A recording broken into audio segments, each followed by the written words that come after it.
It's been on YouTube, but I made up this this edger, and I'd like to show you what it's like, how I went about it.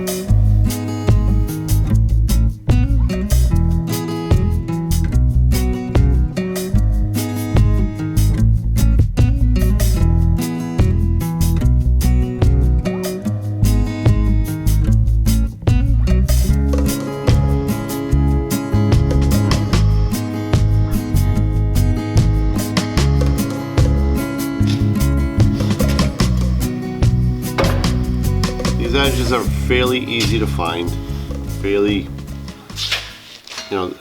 this is the best version of the edger, where that shank and the socket are all one piece, where my hand is right there, left hand.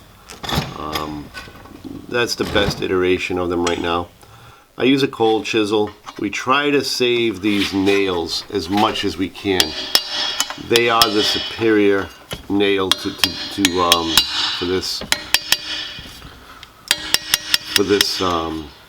application.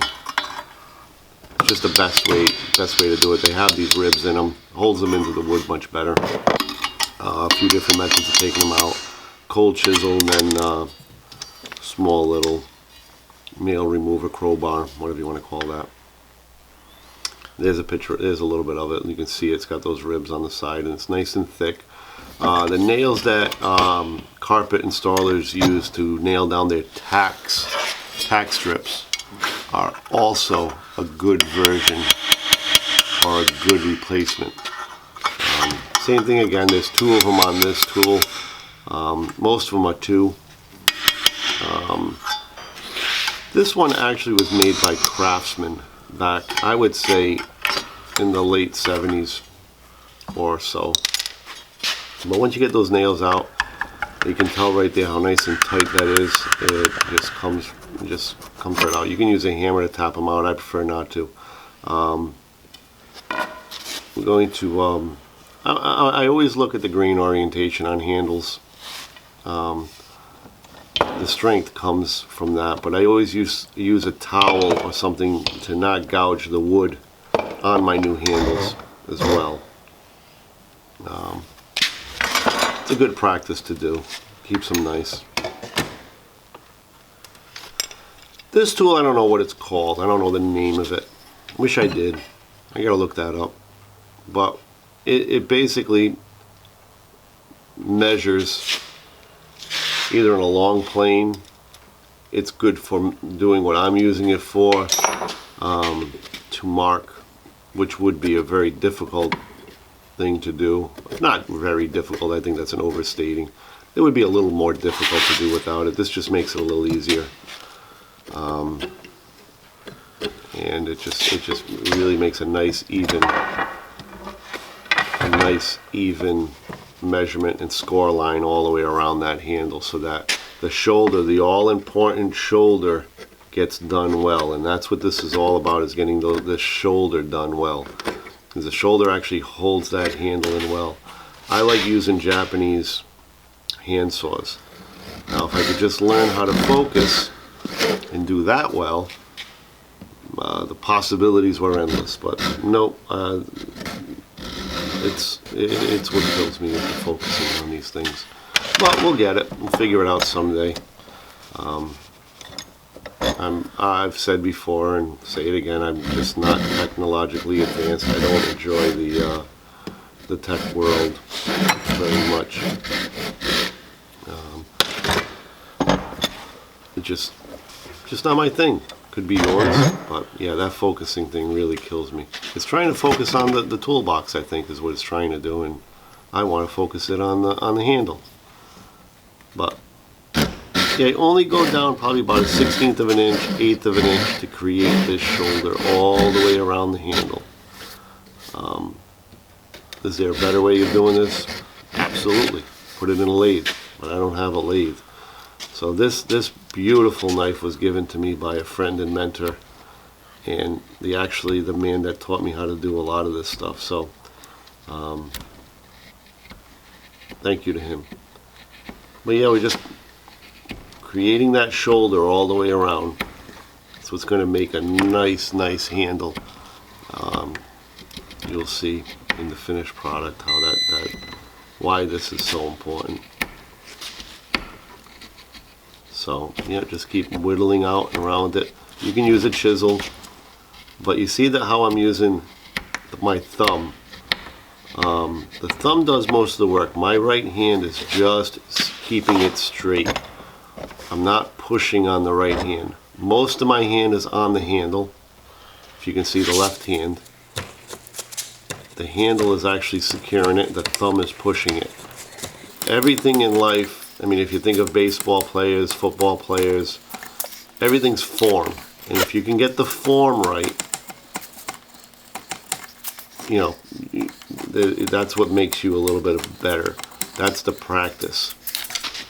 I use these dividers. It's not really what it's meant to do. I think this is just something I bought at Harbor Freight. I'd love to get a real nice set of vintage dividers, but this does the job. It just shows me how much more I got to take off and when it's perfect, and we'll speed it up a little bit with the help of technology, which I just figured out that I can do.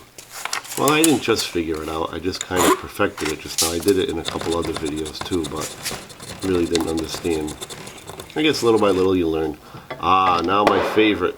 These are a set of vintage draw knives, sharpened to perfection. I love these draw knives. And if you don't have a draw knife, don't worry. You can use a belt sander. You can use your angle grinder. You can use your knife if you got a nice knife. Keep it nice and sharp. You can do that too. Don't get caught up in the tools. Just get out there and work. Enjoy it. That's what's important. And just do good work. You know, I follow Essential Craftsman, and he's a YouTuber out there, and he's a builder, a logger, and also a blacksmith. And one of the things he ends all of his videos with is keep up the good work, and that to me is such great advice. So much so that I mean, in this modern world where things get thrown away, when it's sad we're in a throwaway world where this, if it just isn't perfect, just throw it away and buy a new one. And keeping up the good work in this aspect is if you got something good, fix it and do it well, and take the time. I'm not a big video game guy or TV watching guy. I enjoy doing this kind of stuff. I love being in the gardens. I'm a bonsai, a fish, I'm not aficionado, I don't like that word, but I practice bonsai, and there's nothing better than just sitting in a little bit of quiet in the garage, no one around, and just building something, making something, pruning something, training something, repairing something. It just feels good to me. Obviously, not everybody. And if you're not that person, no problem, no issues. So here I am fitting it in, and it's pretty close right there. You can still see it's got a little bit of, earlier you saw it had a little bit of wobble. It has a little bit still there, but you'll see how that's going to go away in a little bit. So we're going to bring out the flappy disc grinder. Told you I use mostly hand tools, but I'm not a purist. You need tools, we need tools. And what we're doing is we're going to grind off the head from the rivets that hold on the D handle. This is a vintage D handle. You can find these on old shovels, on old 3-tine forks. This handle probably comes from the 50s, 60s, I would say, maybe 70s. This is a great old handle. It's a fairly easy one to set in, but it's a real strong handle. We use a hole punch to set in the center and pop those rivets right out of there. First one was a little easier than the second one. Second one was really in there, so we gave it a few poundings, reset it in the vise with some terrible blurriness, and just grab I think these are lineman pliers. I could have used different ones, but the lineman pliers to me kind of get underneath there really nicely and pull these up, which it does. See that rust coming out of there and that wood decay. The second one gave me a little bit of a fight, not gonna lie. This one fought me a little bit, more so than I actually videoed. So what we're gonna do is we're gonna put it back in there, and we're gonna get a nice smaller punch and get it out that way. Worked out fine.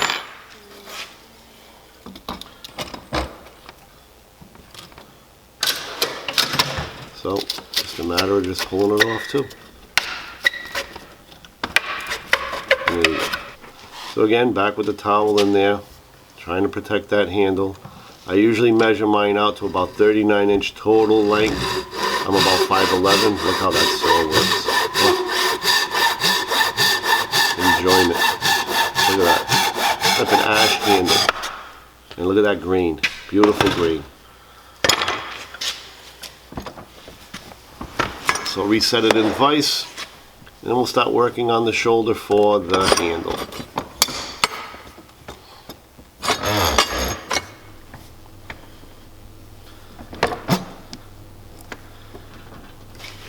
We'll measure it to the same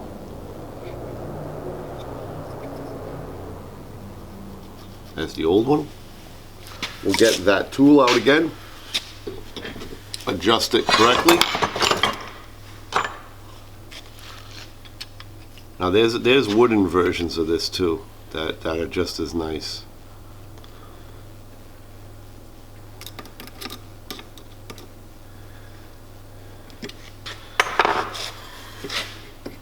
And just go all the way around. Try to keep the camera in focus too.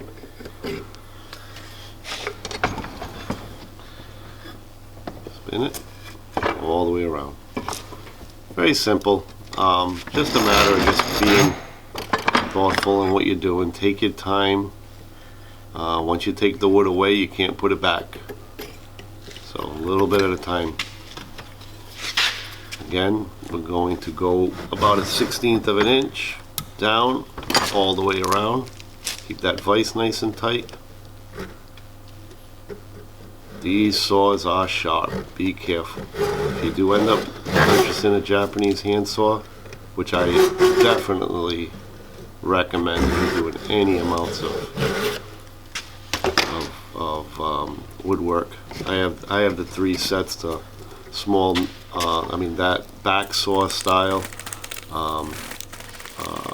and the other versions as well. I got 3 of those, but that back saw for doing something like this, it keeps that blade nice and straight. And here we go, making that all important shoulder again. Using the divider and back with the draw knife. Just make that thing nice and straight. And it's not as crucial for perfection on the handle I'm using. And I'll tell you why. The handle has somewhat of an adjustment. Now you see how it just widened up as I went in there? The rivet actually, the 2 rivets actually hold it together more than the steel all the way around it. There are other handles that are fixed and you have to really have detail like I did with the head. But see that on the side there? Well, if it focuses, there it goes. It's got a nice shoulder. Once the rivets go in, that shoulder is going to be nice and straight. So we're going to switch out the flappy disc for a nice wire brush and give the head a good cleaning. It's an older head, definitely. There is no edge on it anymore. I mean, it is just as wide all the way around. So I'm just going to give it a good cleaning up. Get it prepped for some paint. I'm not wearing gloves. Now, I should be. These wire brushes really throw out some wire shards out, and it's smart to use gloves. I am using, and it's out of camera view, a full face mask. I am not I'm not as safety conscious as I should be. and that's an admission. That's not actually a brag. I would rather be safe. I just want to get the work done, and sometimes safety doesn't come in quick. I'm trying to get better at it. As you can see right now, I changed into leather gloves. Why? Because this are very dangerous. These 4-inch grinders are very dangerous, and you should respect them. You shouldn't fear them, you should respect them. These tools are great tools for getting work done. Just respect them. Wear leather gloves, wear full face masks. If you have, I'm wearing long sleeves. Just protect yourself. Good friends of mine have gotten pretty badly injured with 4-inch angle grinders, especially with cut wheels on them. So be careful. It's not, an edger isn't worth a finger or a hand or an eye or a scar on your face. So be careful. But like I said, don't be afraid. Respect it, but don't fear it. Now I'm just going to finish off grinding off the ends of this. Why do I take off the edge, the footstep? The footstep comes off on all of mine for 2 reasons. When you see me doing edging, I go past the top of the edge, and that footstep gets in the way. Also, we do a lot of sod repair, lawn repair, where we have to lift the sod up. The edger works perfectly for that, for slipping underneath the sod, for cutting the sod out. When you're doing a repair, when you're cutting out any kinds of amount, if you're doing a trench and you got to reuse the sod, this edger slides up. And you can see on this particular view that the edger does have an angle to it. You can see that it's not straight, that it kind of tips in a little bit. That is perfect. That's what you need. And I'm going to flatten out the top so that if you use this and use your foot, which I don't recommend using your foot when using an edger, but if you do, and you're wearing a work boot, which you should, and not be wearing sneakers to work, it won't cut through. So, yeah, that's the reason I cut those edges off, those footsteps. And that's what it looks like afterwards. So I think that's good for me. Here's your grain orientation. You want that head to be put in perpendicular to that grain orientation to utilize as much strength as possible. Very important. And on the 8th hit, you're going to be able to hear that thing set in perfectly.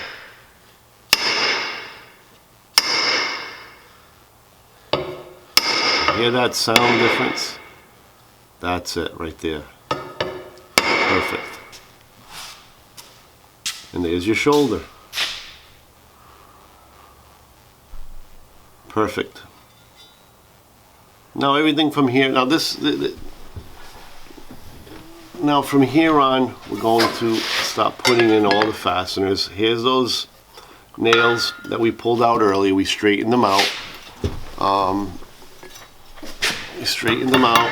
And set them in. Now this is hardwood, this is ash. You want to make sure they're set before you stop pounding them in.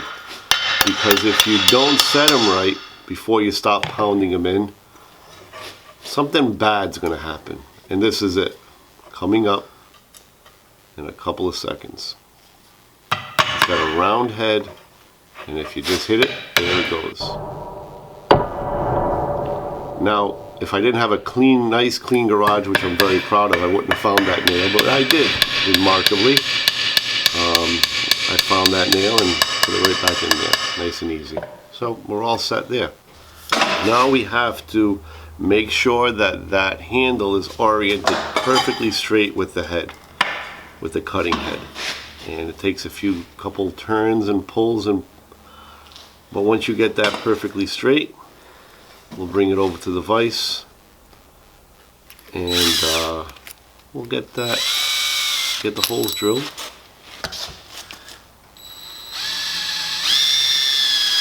Keep that drill nice and straight so that it catches both sides.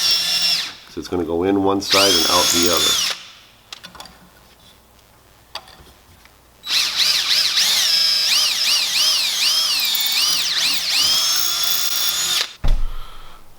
Here are the rivets. The rivets are made by Link. You can get them on Amazon. You can get them, I think, in eBay.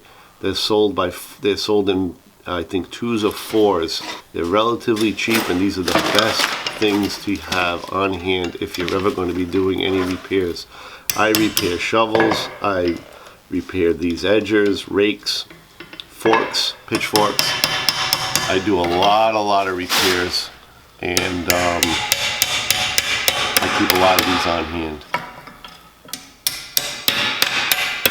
Just pound them in, set them in place, and bring them over to the bench. You could use a cut wheel hacksaw. The floppy paddle disc was still in my grinder, so I did it this way, my 4-inch angle grinder. Would it have been better to just cut them? Yeah, but then you wouldn't have had the spark shooting out. So you put this thing on a nice hard surface. I'm using my anvil. You can use the back of the vise, and you want to use the round part of your ball peen hammer to peen over that edge on that rivet. That's what's going to give the strength to this handle. It's going to squeeze that handle together, and it's not going to let it go anywhere. It's going to be a great repair. And same thing on both of these. This one has 2. Some of these handles only have 1, but because this one has that little bit of an adjustment on the side there, it has 2. So whichever one you have, make it work. You can kind of pound in the sides to get that. But see how nice that shoulder is, where that handle comes up to the shoulder? Perfect.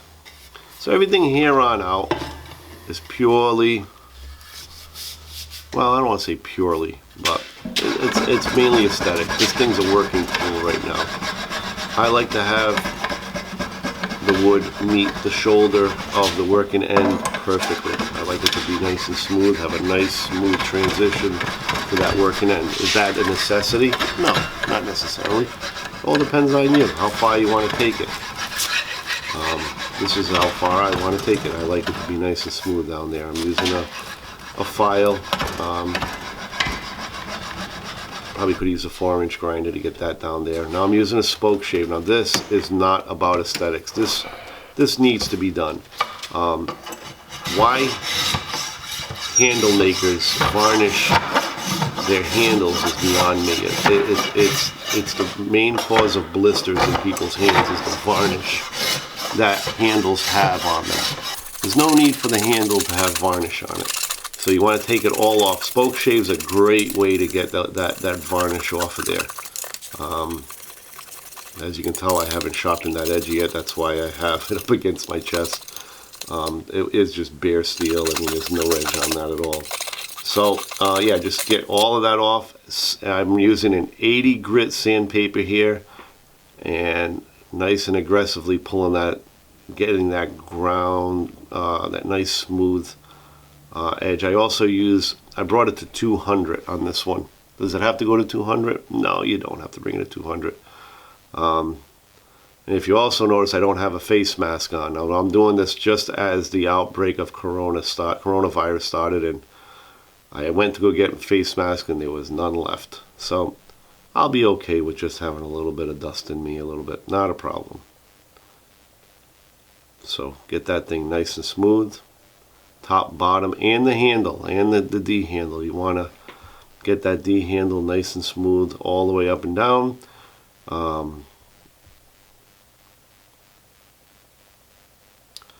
Yeah, I lost the sound somewhere along the line here. I don't know what happened while I was videoing, but the sound went on me. And it must have just came unplugged from the mic on top of the camera. Again, I got a lot to learn on YouTube and videoing. Not even sure I really want to learn anymore, but depends on how much people like these things. If people like these videos, I'll continue making them. I mean, I can't believe that there are over 500 people subscribed to the channel when I'm really not uploading it. But if people are really liking them that much, I didn't even really, I kind of abandoned YouTube for a little while and came back when I started doing this, thoughts of this, and saw that there were so many people are on there. So I'm really appreciative of that, and I will respect that and try to upload more often. But if you guys want to see my day-to-day stuff, it's all on Instagram. I try to post something every day about what the work we're doing and where we're at and how things are going and on our end over here. I enjoy that. Instagram's been a fun platform for me because it's fast, quick. There's no editing. There's a lot of editing in this video, actually.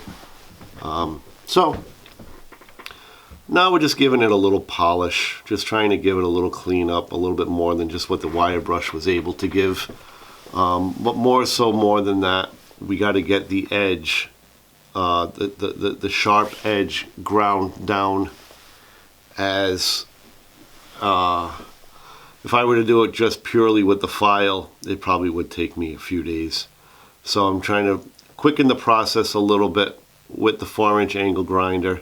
And you can see that I'm using a sponge to cool off that edge, because if you don't, and you can get, if you overheat that edge with the angle grinder, you'll remove the temper from it. If you see any black marks, blue marks happen after you're grinding, then you basically ruin the edge. If you hit a small rock or anything, it's just going to roll over.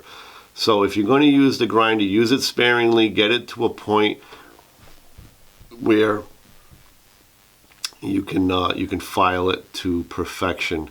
And if you're using the angle grinder, use a sponge. Keep that steel cool, and don't overheat it. See the steam coming out of there? Now this is the way to sharpen these things, is with a nice heavy grit file, coarse grit. I sharpen mine every day. I use it every single day that I use it. I sharpen it. I think we just, put the speed up a little bit on here, but that's the best way to keep these things sharp. And keeping them sharp is what makes them usable. If you don't have them sharp, they're going to fight you. You're not going to get that nice crisp edge that people like to see on my Instagram pictures. That's what does it. There's no mystery. It's about being sharp. If there's any dullness, any rounding over of that edge, it's just not going to do that. It's just not. So before you go to work in the morning, pass the file over it and make it what you need it to be made.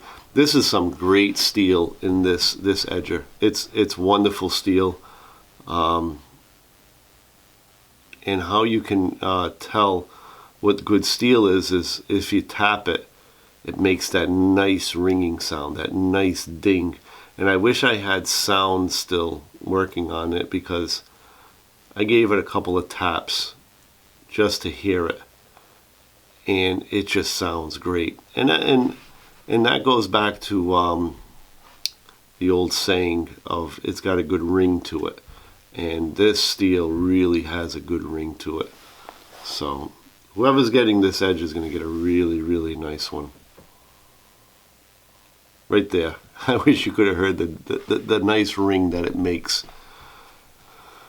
So, yeah, after just keeping on with the file until you get a really, really nice cutting edge, be patient, take your time, put a little music on in the background, and enjoy the work.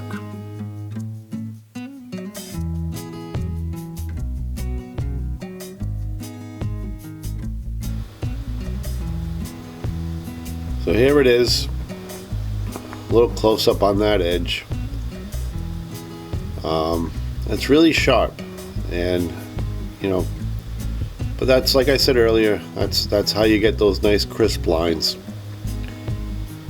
It's a good steel, good tool, and here we are. Just going to put a little bit of primer on it. I paint all my hand tools. I use blue and red on most of the stuff that we have. It's professional, looks nice, customers comment on it, but I really don't do it for that reason. I do it because I like it. I like the way it looks, but also it's nice to is if you are working with another contractor, whether it be an electrician, excavation contractor, a mason, whoever else is on the job site with you, you know what tools are yours and they know what tools are theirs because of the color. This one, this giveaway one, I'm using a dark hunter green by Rust-Oleum. It's a great looking color. I wish I did all my tools in this color now that I see it on the tool. And I put 4 coats of the dark hunter green on there, and it just looks great. So I hope you guys like this thing. It's going to be a good tool for somebody.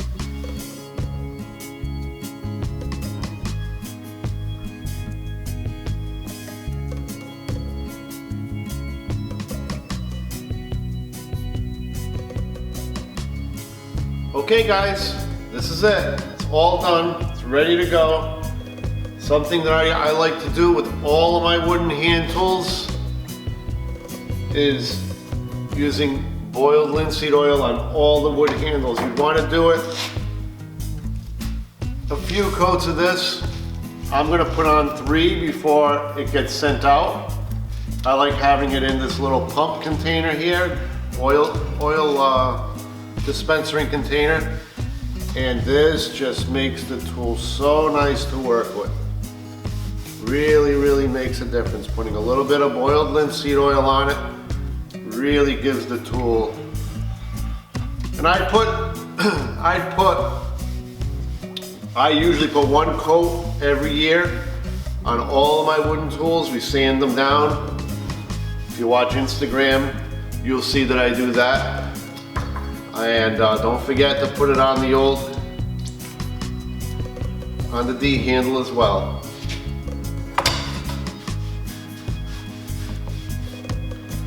That's it guys, this is a great tool. I hope someone enjoys it. I put a lot of time into it, as I do in all my hand tools, but this, boy, I'd like to own this one. This is a great tool. Thanks YouTube. Keep an eye out on Instagram for the giveaway. It'll be happening shortly. We'll see you.